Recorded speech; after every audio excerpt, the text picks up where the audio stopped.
Do we need advice ourselves? Yes, we do. I appreciate their leadership and the fact that they provide me with all the services I need. I buy my insurance through them for all the different parts of my business. They are friendly, they know the sector, they believe in the values of the sector. They're part of the movement, I suppose, which is hugely important. Life would be really difficult without AdviceUK. There would be absolutely no one in the marketplace who understood our business, was designing products specifically for our needs, and that to me is critical. Hello. AdviceUK is the association body for independent advice services. In this film, we're going to tell you something about our members and about AdviceUK itself.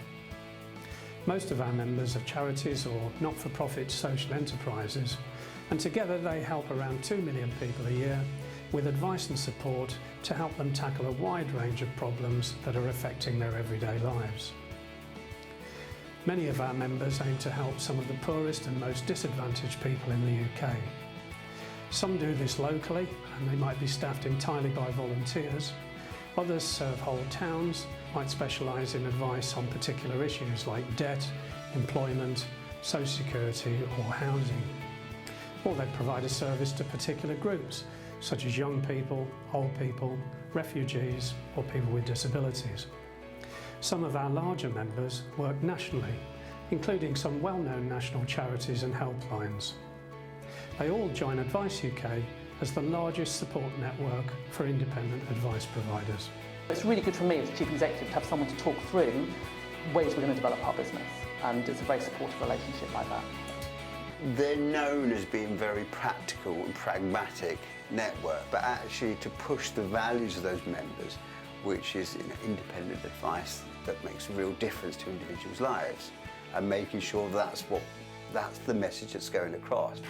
We were formed in 1979 as the Federation of Independent Advice Centres by around 200 community advice agencies, most of whom were working in major centres like London, Manchester, Sheffield and Glasgow. Some of them could trace their roots back to the 19th century and to pioneering work in inner city areas like the East End of London, where we're currently based. Across 4 decades now, we've provided coordination and support to a growing number of advice services throughout the UK. That's involved highlighting our members' work to governments, pressing for changes to legislation, and raising funds to provide consultancy and training support for members. Today we're proud to continue supporting and representing a diverse range of charities, social enterprises and other bodies who all share the aim of helping people overcome problems through provision of advice. Nothing else matters to me but the people we see, the clients we're here for. We're changing lives on a daily basis. Because we're concentrating on advice. We're concentrating on making sure people who come through the door that we're providing them with a quality service. We don't, and some would say quite rightly, we don't focus on the development issues that are going on in the wider field necessarily. We're the focus on clients.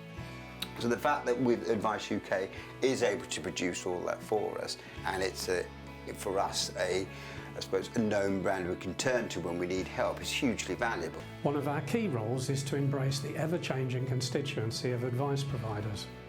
Every year some services close, but new advice services are started, often as self-help projects to address the needs of groups of people who for one reason or another can't get the help they need from elsewhere. AdviceUK's role has been to bring such projects into the wider advice family so that they can quickly begin to feel as effective as possible.